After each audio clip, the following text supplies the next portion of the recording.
이유가 무엇이든 간에 주가는 등락을 되풀이합니다. 증시에서는 투자자가 기업의 실제 가치의 등락과는 상관없이 소유하고 있는 기업의 주식을 매도할 수 있다는 사실을 기억해야 합니다. 때때로 그들은 기업의 가치는 고려하지 않고 단지 증시에서 다른 투자자가 주식을 매도하기 때문에 덩달아 소유하고 있는 주식을 팝니다. 심지어는 다른 투자자가 매수하고 있기 때문에 주식을 사기도 하죠. 존 템플턴은 가격이 오르는 이유는 현재 가격이 오르고 있기 때문이다 라고 말한 적이 있습니다. 주가가 기업의 실제 가치를 항상 정확하게 반영하지 않으며 단지 다른 사람들이 사기 때문에 사는 사람들도 많다는 말입니다. 가치 투자의 핵심은 기업의 가치보다 더 적은 돈을 주고 주식을 매수하는 겁니다.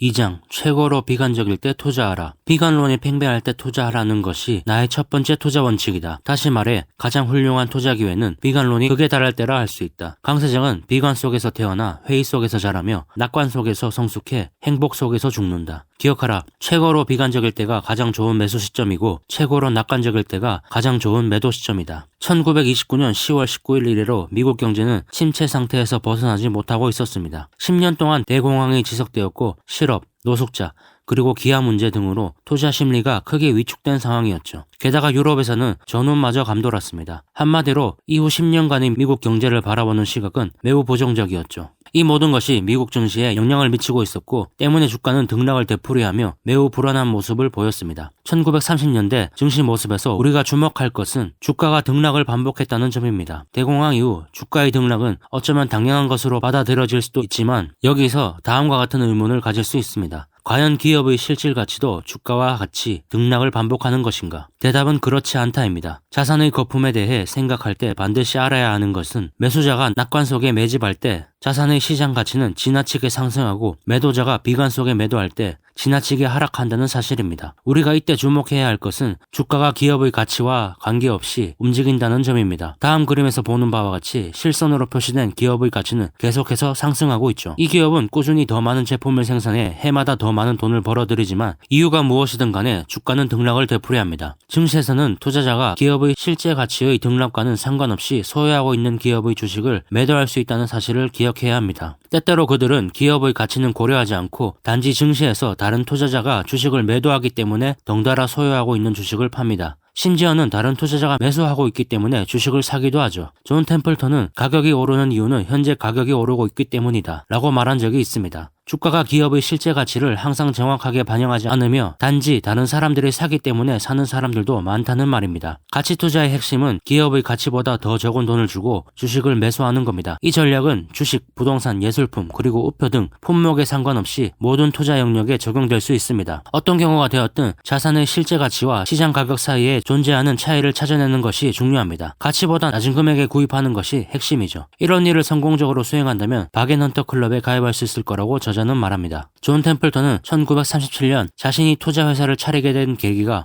일찍부터 주가와 그 주식의 실제 가치가 크게 다를 수 있다는 사실을 간파했기 때문이라고 말했습니다. 물론 주가와 기업의 가치가 다르다는 것은 일반적인 통념이지만 경험 많은 투자자나 전문가, 방송에 나오는 사람들조차 종종 기업과 주식을 혼동하곤 합니다. 바겐헌터라면 주가가 기업의 가치보다 현저하게 낮은지 아닌지에 대해 스스로 평가에 의존해야 합니다. 그것이 망망대해를 떠도는 배를 지켜주는 유일한 등대이자 나침반이죠. 숫자는 거짓말을 하지 않습니다. 주가를 주당 매출액과 주당 수익, 주당 장부 가치 등으로 나눈 수치들을 살펴보면 가치를 쉽게 알 수 있습니다. 이 수치들이 동종의 다른 기업의 수치나 증시의 지수보다 높으면 지나치게 인기 있는 주식일 가능성이 높다는 거죠. 주가 수익 비율이나 주가 대 장부 비율이 높은 주식이 나쁜 투자 대상이라는 사실은 이미 알려진 사실입니다. 연구에 따르면 이런 주식들은 매수해봐야 시장 평균 이하의 수익을 올리는 것으로 나타났죠. 한동안은 수익을 올리는 듯 보이지만 결국 큰 손실을 입게 됩니다. 수익을 올리기 위해서는 가격이 하락할 것이 분명한 주식을 매수하지 않는 것이 중요합니다. 단순히 이런 주식을 사지만 않아도 수익을 올릴 가능성이 높아진다는 말입니다. 이 비율이 낮은 종목이 장기간에 걸쳐 높은 수익을 가져다 주는 것은 이미 입증되었습니다. 바겐헌터들은 하위 10%의 종목이 성공적인 사냥터라는 사실을 잘 알고 있죠. 주식이 저가인지 적절한 가격인지 확인하기 위해서는 그 기업에 대한 정보가 필요합니다. 그래야 그 주식이 왜 인기가 없는지 알 수 있죠. 애널리스트들의 종목에 대한 연구 보고서를 보면 종종 사실에 근거한 기본 정보가 있습니다. 그러나 보고서에 소개된 정보를 활용할 때에는 항상 존의 다음 조언을 기억해야 합니다. 이미 당신이 알고 있는 정보는 주가에 반영되어 있다. 절대 이 정보를 혼자 투자자만 알고 있다고 착각하지 마라. 기업의 가치와 주가가 별개라는 논의를 마치기 전에 한 가지 짚고 넘어가야 할 것이 있습니다. 주가의 변화가 기업의 가치와 전혀 관계없는 것도 아니라는 사실입니다. 기업의 가치도 시간이 지나면 변할 수 있습니다. 만약 어떤 회사가 자동차에 장착하는 무선 안테나를 만든다면 포드의 T 모델이 출시하는 날 회사의 안테나 제품은 쓸모 없어질 겁니다. 그리고 기업의 가치는 급변하고 파산할 수도 있죠. 이 사례에서 우리는 단지 가격이 떨어진다는 이유로만 주식을 매수해서는 안 된다는 사실을 알 수 있습니다. 사람들은 투자 세계뿐만 아니라 일상생활에서도 종종 감정에 의해 무분별한 결정을 내립니다. 이런 무분별한 행동은 증시에서도 나타나고 결국 박앤헌터들에게 저가 매수의 기회를 제공합니다. 박앤헌터는 투자자들이 무분별하게 행동할 때 그들의 오판을 최대한 활용할 줄 알아야 합니다. 존 템플턴은 투자자들이 감정적으로 매도하는 주식을 매수했습니다. 예를 들어 손에 상처가 나면 본능적으로 피를 멈추게 하기 위한 조치를 취합니다. 마찬가지로 투자자들은 증시에서 돈을 잃기 시작하면 본능적으로 주식을 팔아 더 이상 손실을 막기 위한 조치를 취합니다. 반사적 반응이죠. 하지만 이것은 투자에서는 잘못된 반응이라고 존은 말합니다. 증시에서 투자자들은 아주 가벼운 상처에도 비명을 지르며 응급실로 달려가죠. 투자자들이 악재의 과민 반응을 보이며 보유 주식을 투매하게 되면 당신이 매수할 수 있는 저가 주식의 양은 증가하게 됩니다. 다시 한번 말하지만 박앤헌터들은 감정적인 매도자들이 제공하는 기회를 최대한 이용할 줄 알아야 합니다. 설명했다시피 박앤헌터들은 증시에 문제가 노출된 기업을 주로 매수합니다. 이때 문제라는 것은 그 기업의 주가를 하락하도록 만드는 원인이죠. 우리는 여러 기업을 평가하고 문제점을 파악하는 경험을 통해 작은 문제와 큰 문제를 구별하게 될 겁니다. 작은 문제란 기업의 장기적 가치에 영향이 없는 문제고 큰 문제는 기업의 장기적 가치에 실제로 영향을 미치는 문제입니다. 이 둘을 구분할 수 있게 되면 작은 문제에 증시가 민감한 반응을 보일 때 어떻게 행동해야 되는지 알 수 있습니다. 생산량을 늘리기 위해 공장을 새로 짓는 기업을 예로 들어보죠. 이 기업은 공장이 1년 안에 완공될 것이고 현재 생산량의 25%를 더 생산할 것이라 발표했습니다.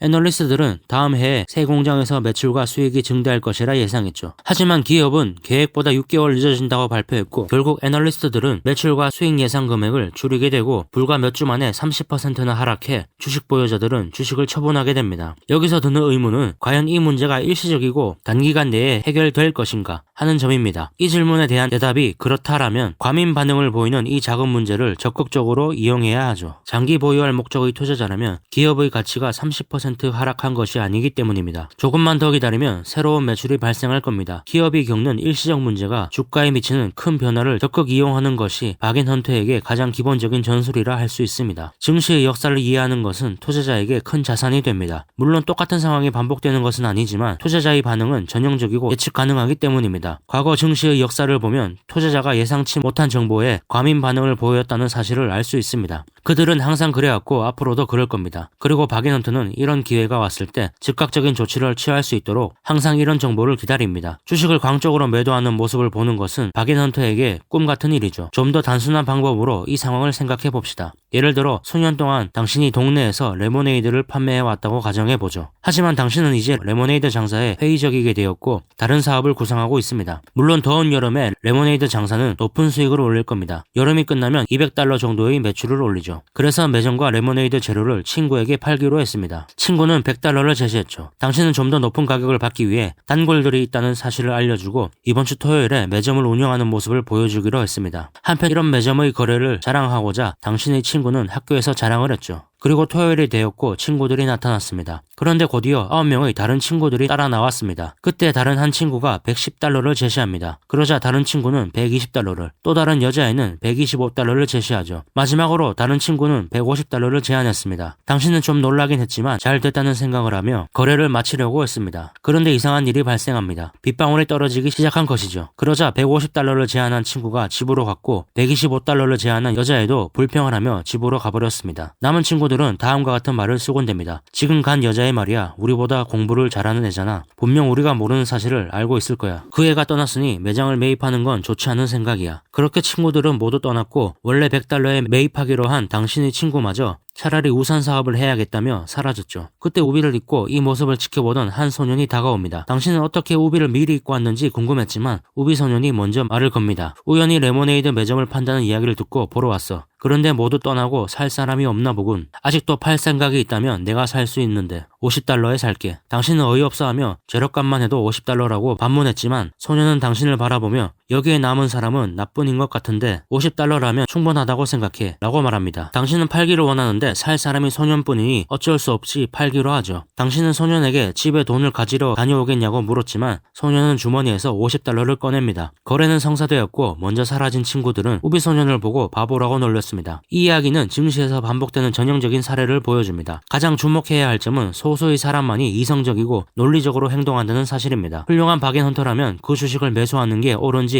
다수의 투자자들에게 확인받을 필요가 없습니다. 인기 없는 주식을 매수하기 위해서는 독립적으로 생각하고 자신의 판단에 따라 행동해야 하죠. 존 같은 사람은 이런 능력을 타고났지만 보통 사람은 노력을 해야 한다고 저자는 말합니다. 마지막으로 레모네이드 매점 사례에서 기억할 중요한 점은 앞으로 닥칠 상황을 미리 예측하는 능력을 개발해야 한다는 점입니다. 토요일에 비가 올 것이라는 것은 누구나 예상할 수 있는 일상적인 사건이었습니다. 모든 사업에는 문제가 있죠. 중요한 것은 비가 조금 내리다 말 것인지 아니면 홍수가 되어 피해를 입힐지 알아야 합니다. 따라서 주식을 매입하기 전에 반드시 해당 기업에 대해 철저히 연구해야 하죠. 정확한 사전 정보가 있어야 감정 개입을 차단할 수 있습니다. 이런 사전 조사 자료들이야말로 나쁜 상황이 일시적인지 지속적인 것인지 판단할 수 있는 근거가 됩니다. 다시 이야기로 돌아가 보죠. 싼 가격에 레모네이드 매점을 매입한 소녀는 다음 토요일 아침부터 장사 준비를 합니다. 그날은 일주일 전보다 날씨가 좋았죠. 주위를 둘러보니 우산을 팔러 다니던 친구들이 서로 싸우고 있습니다. 레모네이드 매점 앞에는 바로 10명 정도가 줄을 섭니다. 그러자 싸우던 친구 중 한 명이 매점을 $100에 넘기라고 말을 겁니다. 이어서 다른 친구는 $120를 제시하죠. 결국 소녀는 $200에 매점을 매도했습니다. 일주일 만에 4배의 수익을 얻은 거죠. 그렇다면 과연 매점의 가치는 일주일 만에 4배로 증가했을까요? 물론 아닙니다. 변한 것은 매점의 가치를 보는 투자자의 견해입니다. 다시 말해 바뀐 것은 날씨 같은 투자 환경이며 그로 인해 투자자의 견해가 부정에서 긍정으로 바뀐 것 뿐입니다. 이 사례를 통해 우리는 투자자의 견해가 자산 가치를 결정하는 중요한 요소라는 사실을 알 수 있습니다. 성공적인 박앤헌터가 되고자 한다면 투자자의 견해를 이용할 줄 알아야 합니다. 그렇게 하기 위한 방법은 비가 올 때 주식을 사고 해가 뜰 때 파는 겁니다. 추가로 이 이야기에서 저자가 말한 것, 즉 투자 환경과 투자자의 견해 외에 다른 것들도 한번 보겠습니다. 우선 소년이 미리 우비와 돈 $50를 챙겨왔다는 사실에 주목해야 합니다. 사전에 자료를 수집함으로써 비가 온다는 사실을 알았겠죠. 그래서 돈을 챙겨갔던 겁니다. 다른 관점에서 한번 보죠. 만약 레모네이드 매점의 매각 사실을 알고 당일 비가 올 것이라는 사실도 알았는데 $50가 없었다면 아무 소용없겠죠. 시장이 폭락하거나 악재가 터져 기업의 주가가 빠졌을 때 돈이 없다면 곤란합니다. 존 템플턴이 말한 저축의 중요성을 다시 한번 상기시켜줍니다. 좀 더 투자 관점에서 말하면 현금 보유량이 되겠네요. 일정한 현금은 중요합니다. 다른 사례를 보기 위해 1939년으로 가보죠. 유럽의 전쟁 때문에 주가는 12개월 동안 49%나 폭락했습니다. 투자자들은 미국이 대공황 상태로 되돌아가고 있고 나치가 유럽에서 자유와 문명을 파괴할 것이라고 생각했죠. 한마디로 투자자들의 견해가 부정적이었습니다. 때문에 사람들은 주식을 투매했죠. 하지만 존은 다른 결론을 내렸습니다. 먼저 독일 지도자의 만행을 잘 알고 있었기에 미국도 결국 전쟁에 휘말릴 것이라 예측했습니다. 그리고 미국이 개입하면 군수물자로 기업들이 바빠지게 되고 장사가 잘 안되던 기업들도 혜택을 받을 것이라 생각한 거죠. 이런 생각의 근거는 미국의 남북전쟁과 1차 세계대전 같은 사건 때에 군수물자에 대한 수요가 증가하는 모습을 보였기 때문입니다. 이런 근거에 따라 존은 전쟁으로 경제가 회생할 것이라고 전망했습니다. 존 템플턴은 경제가 호전될 것이라는 믿음 아래 주식을 매수한 다음 때가 오기만을 기다렸습니다. 그리고 그는 오히려 사업이 잘 안되는 기업에 집중했죠. 전쟁은 모든 기업에게 혜택을 줄 것이고 그러면 기존의 사업이 잘 안되어 주가가 낮던 기업의 주가 상승이 더 높을 것으로 예상했기 때문입니다. 그래서 오히려 적자에 허덕이고 있는 기업을 매수했죠. 여기서 주목해야 할 다른 교훈이 있습니다. 존이 여러 종목을 매수했다는 사실입니다. 존은 확률에 대해 잘 알고 있었습니다. 분산했다는 것은 존의 투자가 항상 성공적이었던 것만은 아니라는 사실을 간접적으로 알려줍니다. 존은 104개의 종목을 매수했고 이 중 37개는 이미 파산 상태였죠. 그러나 나중에 언급하겠지만 존이 말한 분산의 의미는 조금씩 변했습니다. 펀드를 관리하는 동안은 수백 주를 소유해야 한다고 말했다가 어떤 때에는 10주 이상을 소유하지 말라고 말하기도 했습니다. 어쨌든 존은 분산을 통해 위험을 최소화할 수 있다고 조언했죠. 첨언하자면 분산이 수익을 줄일 확률이 있고 집중 투자가 수익을 증가시킬 확률이 있지만 분산은 확실하게 위험을 줄여준다는 사실입니다. 존의 타이밍은 완벽했습니다. 예상대로 2차 세계대전은 미국이 참전했으며 군수물자의 수요는 급증했습니다. 존이 투자한 주식 중 4개의 종목만이 수익이 없었죠. 존이 투자한 철도회사 미주리 퍼시픽 레일로드의 주가는 3,900% 상승했습니다. 여기서 또 한 가지 중요한 점은 존은 반드시 동종의 다른 기업과 비교를 했다는 사실입니다. 미주리 퍼시픽 레일로드는 전쟁으로 인해 유일하게 혜택을 받는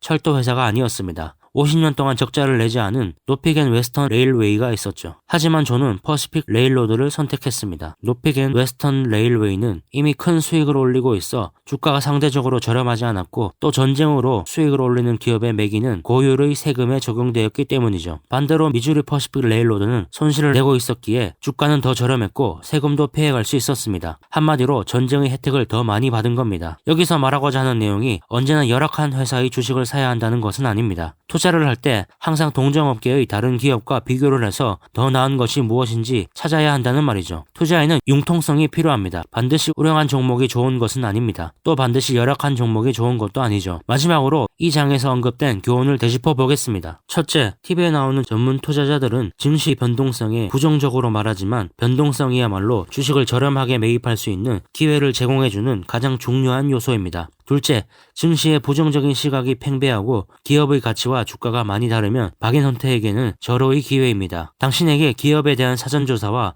미래에 대한 확신이 있다면 그 주식을 그냥 두어선 안 됩니다. 마지막으로 박앤헌터로서 잠재 수익은 시장을 얼마나 비관적으로 바라보느냐에 따라 결정됩니다. 전망이 나쁠수록 수익률은 올라가죠. 최고로 비관적일 때 투자하라는 이유가 바로 이것입니다. 하워드 막스도 말했었죠. 비관론과 공포로 시장의 전망이 나빠져 투자자들이 주식을 던지는 상황이 심해질수록 에너지가 쌓이고 그 에너지는 그 자체로 시계추를 반대 방향으로 움직이는 원동력이 된다. 즉 비관론이 심해질수록 잠재 수익률이 올라간다는 말이죠. 하워드 막스의 사이클 이론과 존 템플턴이 제시하는 비관에 투자하라는 철학은 놀라울 정도로 비슷합니다. 막스는 투자와 마켓 사이클 법칙에서 더욱 자세하게 비관과 낙관론의 사이클을 소개하며 여기에서 우리가 어떻게 행동해야 하는 것이 옳은지를 알려줍니다. 안 보셨다면 한번 보시는 것을 추천합니다.